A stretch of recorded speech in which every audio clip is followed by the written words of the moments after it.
Y les decía que vamos a hablar con Matías Espíndola, integrante de Intagro, que es una de las más importantes corredoras que tenemos en la Argentina. Hola Matías, ¿cómo estás? Buen día. ¿Qué tal? Buen día, Carlos. ¿Cómo le va? ¿Cómo le va a todos? ¿Cómo andan? Matías pertenece a Intagro, como les decía antes, y tiene la posibilidad de, a través de la empresa, de hablar con las dos partes del negocio, con los compradores y con los vendedores. Matías, contame un poquito qué estás viendo en este momento de las dos partes, en particular, por un lado, por el clima y por otro lado, por la situación política de la Argentina.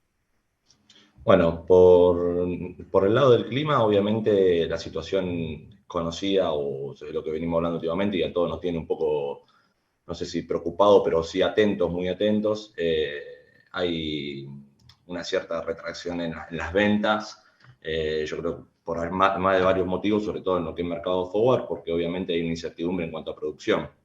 En primer lugar, hoy por hoy creo que todos estamos muy atentos a ver qué va a pasar con la cosecha de trigo, tanto del lado por lo que uno habla con la exportación, como con lo que habla con sus clientes, productores, acopiadores. Hay poca certeza hoy por hoy de cuál va a ser el número final.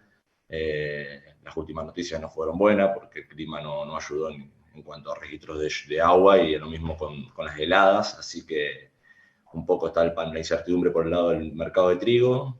Creo que como crítico, punto crítico también, sobre todo el maíz de primera. Creo que hoy por hoy el maíz de primera es un punto a seguir de cerca, porque ya se está pensando en guardar maíz de esta campaña, lo que queda para la próxima, porque va a faltar maíz por lo menos para los primeros meses, así que el empalme va a ser complicado, va a ser largo. Y después, por último, menos importante, pero bueno, la soja por ahí tiene creo que una ventaja más, o por ahí donde menos preocupación se nota en estos momentos, si bien digamos, creo que por ahí es un poco el orden. En cuanto a nivel local, obviamente son años atípicos. Creo que la política argentina hace que uno se mantenga entretenido, digamos. Hay que estar continuamente amoldándose a los cambios.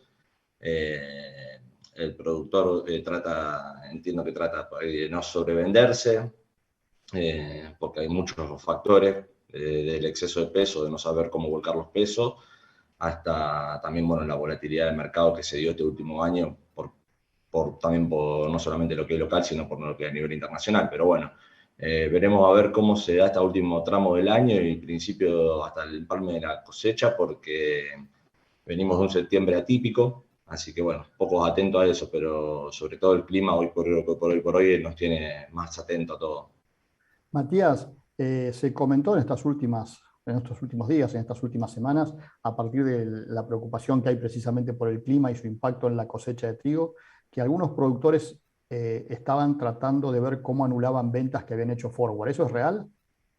Sí, sí, sí, sí, sí. Tenemos varias consultas ya hace un tiempo que venían preguntando. Hemos hecho algunas anulaciones de algunos clientes puntuales, que ya han definido de que no iban a tener ese volumen, pero sí se va incrementando constantemente las consultas. Yo creo que por ahí en este último tiempo se veía un mercado sostenido a nivel local en el término. Puede ser por producto de esto, digamos, de que haya recompras para cubrir esos contratos que se iban anulando. Contame un poco y contarle a la gente cómo es el procedimiento para anular una operación de esas características. Bueno, obviamente que siempre, en este comercio, la verdad que la palabra es muy importante y siempre los negocios se hacen para cumplir, y hasta el día de hoy la realidad es que el 99.9% de los negocios se terminan cumpliendo, o el compromiso de alguna forma. El uso y costumbre es, obviamente, cuando uno no va a cubrir un negocio, el que está del otro lado, el comprador, tiene que reponer esa mercadería, por cual el valor de anulación de esa mercadería es el valor de recompra donde se pueda conseguir esa oferta. Es decir, si el cliente está vendido a un precio y el valor de recompra es superior a ese precio, el cliente, el vendedor, ¿no? Tiene Pagar la diferencia. pagar esa diferencia, así es. Después puede haber algunas cosas puntuales que se puedan haber entre negociación entre partes. En algunos casos se ha planteado roleos a la próxima campaña, pero bueno, ya por ahí son cosas más complejas y muy puntuales, porque la realidad es que compromiso va a haber y trigo se va a necesitar, y por ahí no es fácil por ahí rolear todos los compromisos a una próxima campaña, digamos. El uso y costumbre, obviamente, anular el valor de recompra. Y el comprador, que en este caso le anulan la operación, ¿lo ves flexible a aceptar o pone las mayores trabas posibles porque le hace falta la mercadería? Y a hoy, no sé si pone traba, pero sí trata de que, digamos, sabiendo, si uno es claro cuando va con el planteo, digamos, de saber, no va a tener trigo, estamos ante un problema que hay que buscar una solución, porque por más que uno presione o trate de estirar, si no está el trigo, no va a estar y no hay que buscar una solución, pero sí va a intentar siempre buscar de que esa mercadería que no perder ese volumen originado, digamos, porque los compromisos los tienen. De hecho, la exportación tiene declarada venta de declaraciones juradas de venta por 8 millones, casi 9 millones de toneladas. Así que los compromisos están. Yo creo que obviamente están atentos, por lo menos nosotros nos hemos sentado a hablar con varios exportadores y están en condiciones de empezar a plantear, pero sí, por ahí obviamente el tema de la diferencia de precios, que porque tengamos en cuenta que los primeros negocios de trigo para esta campaña se hicieron en niveles de $215, $220, fueron los primeros anotes. Hoy tenemos un trigo cercano a los $340, $350, por ahí en algunos casos, depende de cómo esté vendido, las diferencias de precios son importantes. Es decir, que por ejemplo, ahí siguiendo con los números que diste, el que vendió el trigo a 220, 230 y hoy está en 350 para hacer un número fácil de calcular, tiene que poner $120 de diferencia, si quiere anular la Así operación. es. Sí, sí, sí. El grueso se operó más a niveles de 300, pero bueno, fueron los primeros anotes, los primeros de precio de trigo forward que hubo para esta campaña. Y decime una cosa, ¿y con el maíz pensás que va a pasar lo mismo? Porque, a ver, de trigo estos días no se está negociando absolutamente nada, muy poquito. Y de maíz lo mismo, ¿no?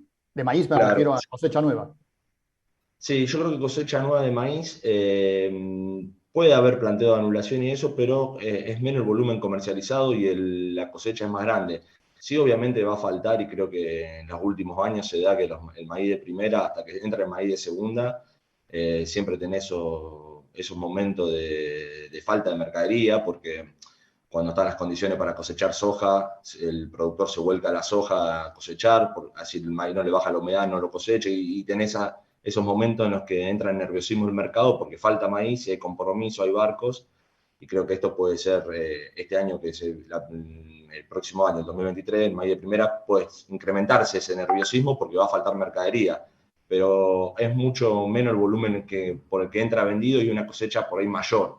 Pero va a haber algunos casos, pero creo que en trigo se siente más porque hoy por hoy ya hay comercializado 5 millones de toneladas, de las cuales un poco más de 3 millones son a precio, en una cosecha que andará entre 15, 16, 14, 13, algunos ya hablan de que bajarían los 15, depende de qué se estiman, pero bueno, por ahí el porcentaje es más grande. Y decime una cosa, ¿la mayoría de los negocios ya pactados están para entrega en diciembre o también hay enero y febrero? En esta zona, lo que es Apriver, diciembre es el grueso que se busca, diciembre, enero. Pero sí, a comparación de otros mercados, por lo menos nosotros, en lo que vimos nuestros clientes y un poco lo que tenemos, si bien, por lo que hablé con la exportación, todavía hay espacio para comprar diciembre, enero, en otros años por ahí ya no podían tomar. El grueso que se hizo es diciembre, enero. Ahora, En eso. con la actual relación de precios entre el trigo en el mercado interno y el trigo de exportación, el valor FOB, los exportadores aún así están participando del mercado con compras o están virtualmente retirados. No, esa es un punto a tener en cuenta, que nosotros venimos hablando, por eso decía antes por ahí cuando uno hablaba de por qué se disparaba el término, si uno hablaba con un exportador o miraba un poco el mercado FOB, hablaba con gente de afuera o gente que sigue el mercado desde afuera, no veía lógica porque el valor del trigo que tienen en el mercado local está por encima de la capacidad de pago que pueda tener el exportador. Porque la realidad que términos que por ahí usa la exportación, estamos caros y si bien hay un conflicto Rusia-Ucrania, digamos, hoy por hoy la oferta mundial está dentro de todo, digamos, no se ve en riesgo para que puedan convalidar este nivel de precio, digamos. Creo que acá tenemos un factor que es el clima, la retención de oferta y respondiendo básicamente a esa pregunta puntual, hoy por hoy la exportación no está participando agresivamente. Puede haber alguna cobertura o algo, pero no están participando agresivamente en la compra de trigo. Porque obviamente a estos precios que pueda llegar a haber ofertas, si es que hay algo, no cierran los márgenes. Y decime una cosa, soja, después del terminado el dólar soja el 30 de septiembre, ¿El volumen de operaciones es insignificante o vuelve a reactivarse en estos días? Por ahora es muy bajo el volumen. Fue un septiembre atípico, como decía antes, se negoció un volumen impensado por ahí si uno agarraba y decía en septiembre un volumen así, obviamente que no se pensaba. Así que creo que va a llevar un tiempo. Hay muchos productores que vendieron por ahí para aprovechar ese precio, pero no tenían compromisos en el corto plazo, por lo cual también todavía tienen ese exceso de peso que lo pueden estar trabajando con algún instrumento o algo, pero bueno, creo que va a llevar un tiempo reacomodarse. Y lo mismo pasó que después de septiembre quedó una disparidad en el mercado entre lo que abren, lo que pagan las fábricas y las distintas coberturas que presenta el mercado. Entonces creo que hasta que se acomode eso, octubre va a ser el mes para que se termine de acomodar, calculo, y recién a partir de noviembre se puede sincerizar un poquito más el mercado y ver algo más real. Pero calculo que los volúmenes va a ser difícil ver la oferta fuerte del lado vendedor, por lo menos en los primeros meses. Esa es nuestra sensación por lo que venimos hablando. Es decir, que lo que ves hoy es un mercado de soja, como veníamos hablando días pasados, con mucha dispersión de precios, ¿no? Es muy difícil Sí, saber cuál es el verdadero precio de la soja hoy en el mercado, ¿no? sí, sí, sí, es así. Hoy creo que tenés una oferta de precios que es inusual, digamos, porque tenés muchas coberturas de negocios, tenés una disparidad entre el término octubre y el término noviembre, también en precios. Ya eso creo que hace que hoy por hoy no tener una realidad de cuál es el valor de la soja, sino que podríamos decir, como decimos nosotros, que son todas como coberturas, porque la realidad es que las fábricas vienen comprando poco y nada, digamos, las fábricas que están instaladas acá en Upper River a los Y, niveles que abren. Son todos sobreprecios, por decirlo de alguna forma. Así que, y calculo que, como siempre, las hojas del producto queda todavía por comercializar, obviamente. Hay en stock, digamos, mano de los productores sin vender, por lo cual, si hay alguna medida o algún precio, pasa algo con el mercado, por ahí puede haber algún round de negocios, pero por ahí, hoy por hoy se lo ve que va a ir muy a cuenta gota la venta del poroto. y decime una cosa, pues lo dijiste varias veces, el productor se quedó con pesos. ¿Efectivamente crees que se quedó con los pesos y no hizo ningún tipo de inversión? Aquel productor que vendió soja precisamente para aprovechar el precio y no porque tenía necesidad. No, creo que hoy por hoy se fueron profesionalizando mucho todos, digamos, el sector, nosotros como corredor vemos que nos tenemos que profesionalizar cada vez más para poder estar a la altura del servicio que requieren. Toman instrumentos, pero por ahí no sé si sería lo ideal. Yo creo que si hubiesen podido seguir con la compra de dólar MEP, por ahí hubiese sido una alternativa, por lo cual algo están haciendo seguro, digamos, nosotros lo vemos, nosotros tenemos la parte bursátil y vemos que trabajan, caucionan, arman fondos, tienen distintos instrumentos, pero no sé si es los que en la situación que más cómodos se encuentran como para seguir vendiendo. Creo que hasta que por ahí no terminen de acomodar eso, por ahí va a costar ver nuevos round de ventas. Solamente Y porque soja, yo creo que por ahí buscan más condiciones a fijar o a especificar largos o aprovechar algún inverso, pero no que no le genere ingreso de peso eh, en las arcas al productor hoy. y para terminar, este muy buen panorama que nos están dando, Matías, cosecha nueva de soja, ¿ves que se mueva algo o está prácticamente paralizado? Por ahora está muy tranquilo, no veo ni por el lado de la demanda ni por el lado de la oferta buscar precios. Sí, por ahí lo que decía esto, sí hay algunos que empiezan a mirar opciones. También personalmente, y lo hemos hablado en la empresa, vemos que durante este año que pasó con el tema de la guerra entre Rusia y Ucrania, le dio mucha volatilidad al mercado y creo que a muchos los invitó a operar opciones. Algunos lo hacían, pero creo que un poco más, por lo menos a comprar opciones, que por ahí que menor riesgo tiene. Y creo que algunos miran por ahí de ver, bueno, en las posiciones más líquidas en soja, comprar algún put o vender algún forward con algún call para acompañar a la suba. Creo que están empezando a mirar eso, pero no hay por hoy ni una oferta fuerte a un precio que sea disparador, ni un interés del lado de la demanda tampoco, por apurarse.